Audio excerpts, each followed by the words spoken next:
সবাইকে জয় যিশু।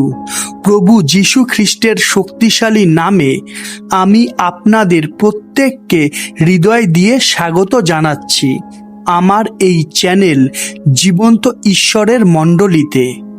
একমাত্র ঈশ্বরেরই গৌরব হোক, আমেন।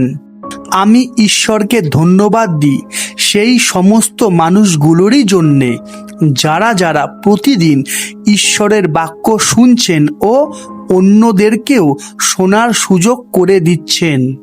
ঈশ্বরের শান্তি আপনাদের প্রত্যেকেরই গৃহে বর্তুক, আমেন। যারা যারা নতুন প্রথম আজ আমার ভিডিও দেখছেন তাদের জন্য বলে রাখি, আমি প্রতিদিন একটা করে ভিডিও ছাড়ি।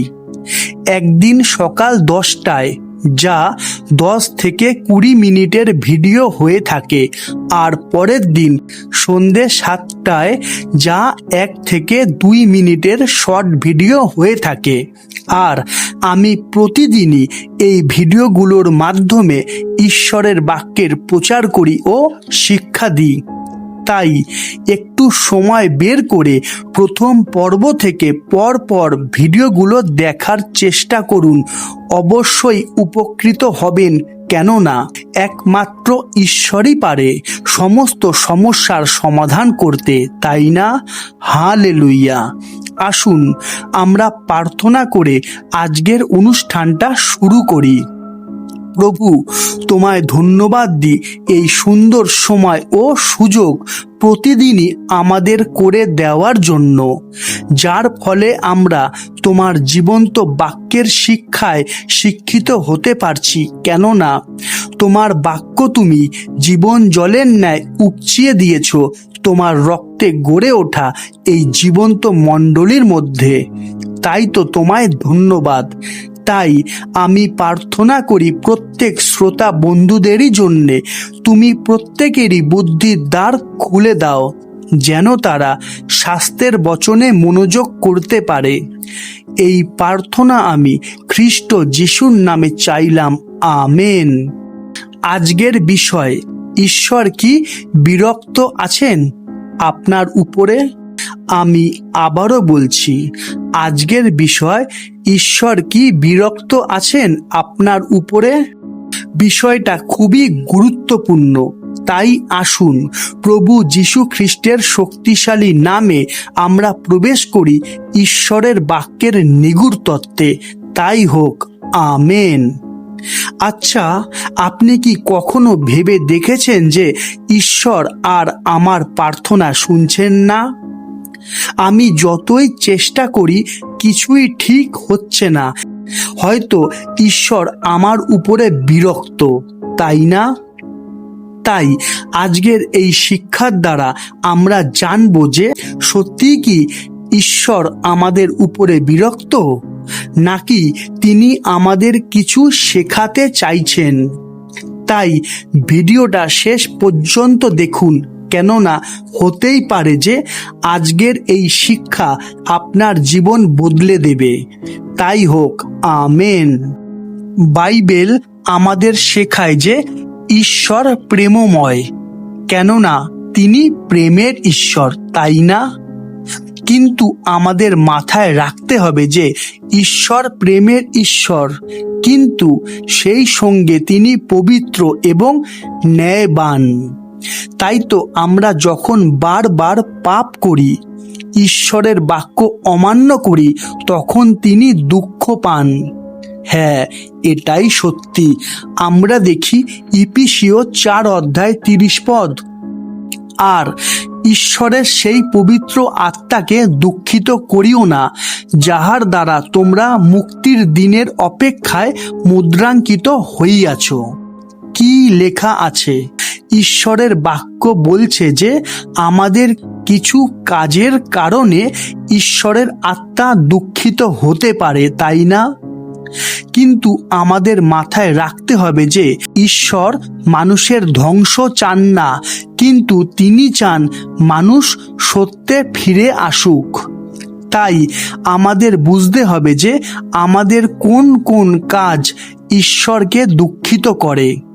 দেখুন, ভালো করে বুঝবেন, আমরা বাইবেল পড়ি, সত্য জানি, কিন্তু তবুও যখন আমরা সব জেনে বুঝেও সেই কাজগুলো করি যে কাজগুলো করা ঠিক নয়, একমাত্র তখনই ঈশ্বর দুঃখ পান।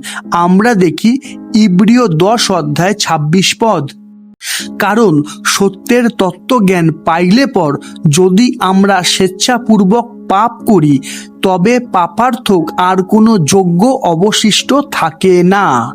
দেখুন, মাথায় রাখবেন যে ঈশ্বর ক্ষমার ঈশ্বর, কিন্তু তার মানে এই নয় যে আমরা জেনে বুঝেও পাপ করতে থাকব। কেননা তিনি চান আমরা পরিবর্তন হই। ঈশ্বর আমাদের মনোনীত করেছেন, আমাদের অতীতের সমস্ত পাপ ক্ষমা করেছেন। উদ্দেশ্য একটাই, যে আমরা বর্তমানে যেন পাপ না করি, যার ফলে আমাদের ভবিষ্যৎ হবে তার অনুগ্রহে উজ্জ্বল। হালেলুয়া। দেখুন, এমন অনেক মানুষই আছে যারা শুধুমাত্র সমস্যার মধ্যেই ঈশ্বরকে খোঁজে, তাই না? কিন্তু বাইবেল কি বলছে? আমরা দেখি যাকব 4:8 ঈশ্বরের নিকটবর্তী হও, তাহাতে তিনিও তোমাদের নিকটবর্তী হইবেন। দেখুন, বাক্যটা সময়ের ডাক নয়, বাক্যটা বোঝার চেষ্টা করুন। ঈশ্বর চান পবিত্র সম্পর্ক, কিন্তু শুধুমাত্র প্রয়োজনের সময়ের ডাক নয়, অর্থাৎ প্রার্থনা নয়। যখন মানুষ ভাবে যে আমার সব ঠিকই আছে, তাই আমার আর এখন ঈশ্বরের দরকার নেই, তখন সেই বিষয়টাই ঈশ্বরকে কষ্ট দেয়, তাকে দুঃখ দিয়ে থাকে। আর এইভাবেই একটা মানুষ হয়ে ওঠে অহংকারী। আমরা দেখি হিতোপদেশ 16:18 বিনাশের পূর্বে অহংকার, পতনের পূর্বে মনের গর্ব। আমি আবারও পড়ছি, বিনাশের পূর্বে অহংকার, পতনের পূর্বে মনের গর্ব। আশা করি সমস্তই জলের মতো পরিষ্কার হয়ে যাচ্ছে, তাই না? আর একটা গুরুত্বপূর্ণ বিষয়, আর তা হলো অন্যকে ক্ষমা করতে না পারা। ঈশ্বর চান আমাদের হৃদয়ের পরিবর্তন, যেন আমরা অন্যদেরকে ক্ষমা করতে পারি। যেমন লেখা আছে, আমরা দেখি মথি 6:14-15 কারণ তোমরা যদি লোকের অপরাধ ক্ষমা করো, তবে তোমাদের স্বর্গীয় পিতা তোমাদিগকেও ক্ষমা করিবেন। কিন্তু তোমরা যদি লোকদিগকে ক্ষমা না করো, তবে তোমাদের পিতা তোমাদেরও অপরাধ ক্ষমা করিবেন না। অর্থাৎ আমরা তখনই ক্ষমা পাব যখন আমরা অন্যদের ক্ষমা করতে পারবো, কেননা এটাই সত্যি, এটাই ন্যায্য। কেননা ঈশ্বরের বাক্য সত্য ও চিরজীবন্ত। হালেলুয়া। এখন প্রশ্ন, কিভাবে বুঝবেন যে ঈশ্বর আপনাকে সতর্ক করছেন? আমি আবারও বলছি, কিভাবে বুঝবেন যে ঈশ্বর আপনাকে সতর্ক করছেন? দেখুন, কখনো কখনো ঈশ্বর সরাসরি শাস্তি দেন না, কিন্তু তিনি আমাদের সতর্ক করেন। আপনি হয়তো ভিতরে অস্থিরতা অনুভব করছেন, প্রার্থনা করতে ইচ্ছা করছে না, পাপ করার পর ভিতরে অপরাধ বোধ আসছে। এই বিষয়গুলোই ঈশ্বরের সতর্ক বার্তা, যা আপনাকে সেই মুহূর্তে গ্রহণ করতে হবে। কেননা ঈশ্বর তাকেই শাসন করেন, তাকেই চেতনা দেন, তাকেই সতর্ক করেন যাকে তিনি ভালোবাসেন। যেমন লেখা আছে, আমরা দেখি ইব্রিয় 12:6 কেননা প্রভু যাহাকে প্রেম করেন তাহাকেই শাসন করেন, যে কোনো পুত্রকে গ্রহণ করেন তাহাকেই প্রহার করেন। অর্থাৎ ঈশ্বরের শাসনের অর্থ ভালোবাসা, ঘৃণা নয়। আমি আবারও বলছি যে ঈশ্বরের শাসনের অর্থ ভালোবাসা, ঘৃণা নয়। এখন প্রশ্ন, যদি ঈশ্বর আপনার উপরে বিরক্ত হন তাহলে কি করবেন? এর উত্তর একটাই, আর তা হলো মন থেকে অনুতাপ করুন। হ্যাঁ, মন থেকে অনুতাপ করুন। আমরা দেখি প্রথম যোহন 1:9 যদি আমরা আপন আপন পাপ স্বীকার করি, তিনি বিশ্বস্ত ও ধার্মিক, সুতরাং আমাদের পাপ সকল মোচন করিবেন এবং আমাদিগকে সমস্ত অধার্মিকতা হইতে সূচি করিবেন। যদি আমরা বলি যে পাপ করি নাই, তবে তাহাকে মিথ্যাবাদী করি এবং তাহার বাক্য আমাদের অন্তরে নাই। কি বোঝা যাচ্ছে তো যে ঈশ্বর আজও আপনাকে ক্ষমা করার জন্য প্রস্তুত আছেন, তাই না? তাই আবার ঈশ্বরের কাছে ফিরে আসুন।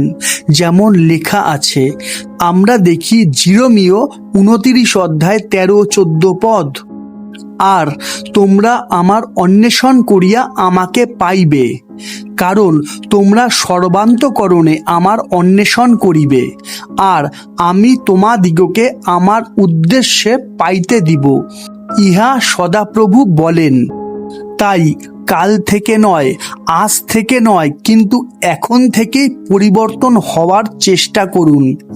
তাই তো আমি বারবারই বলে থাকি যে দেখবেন না কে কি করছে বা কে কি বলছে, কিন্তু সব সময়ই দেখার চেষ্টা করুন যে ঈশ্বর তার বাক্যের দ্বারা আপনাকে কি বলছেন। হালেলুয়া!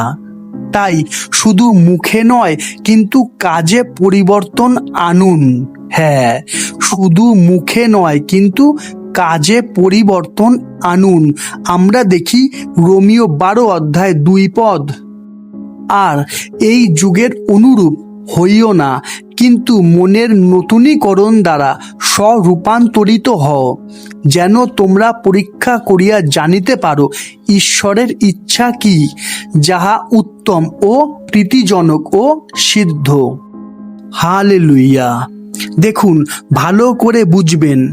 হয়তো আজ আপনি মনে করছেন যে ঈশ্বর আমার উপর রাগ করেছেন, কিন্তু শুনুন, যদি সত্যি ঈশ্বর আপনাকে ছেড়ে দিতেন তাহলে আপনি আজ এই ভিডিও দেখতেন না, ঈশ্বরের জীবন্ত বাক্য শুনতে পেতেন না, তাই না? তাই একটু বোঝার চেষ্টা করুন যে ঈশ্বর এখনো আপনাকে ডাকছেন, কেননা তিনি আপনাকে ভালোবাসেন।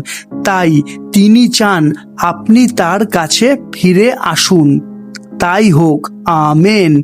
আমরা দেখি লুক 15:20 পরে সে উঠিয়া আপন পিতার নিকটে আসিল। সে দূরে থাকিতেই তাহার পিতা তাহাকে দেখিতে পাইলেন ও করুণাবিষ্ট হইলেন, আর দৌড়িয়া গিয়া তাহার গলা ধরিয়া তাহাকে চুম্বন করিতে থাকিলেন। অর্থাৎ যেমন অপব্যয়ী পুত্রকে পিতা গ্রহণ করেছিলেন, ঠিক সেইভাবেই ঈশ্বর আজও আপনাকে গ্রহণ করতে প্রস্তুত। হালেলুয়া! আশা করি আজকের বিষয়, ঈশ্বর কি বিরক্ত আছেন আপনার উপরে, এই শিক্ষা থেকে আমরা অনেক কিছুই শিখতে ও জানতে পারলাম, তাই না? যদি এই শিক্ষা আপনার হৃদয় স্পর্শ করে, তাহলে ভিডিওটা অন্যদের শেয়ার করে তাদেরও সুযোগ করে দিন জীবন খাদ্য পাওয়ার জন্যে। আর কমেন্টে লিখুন, হে ঈশ্বর, আমি আপনার কাছে ফিরে আসতে চাই, আমাকে সাহায্য করুন। আমেন। হালেলুয়া! ঈশ্বর প্রত্যেককে পরিবর্তন করুন ও চেতনা প্রদান করুন। আমেন। আজ এতটাই। আবার দেখা হবে ঈশ্বরের জীবন্ত বাণীর নতুন কোনো শিক্ষা নিয়ে। ততক্ষণ সবাইকে জয় যিশু, জয় যিশু, জয় যিশু।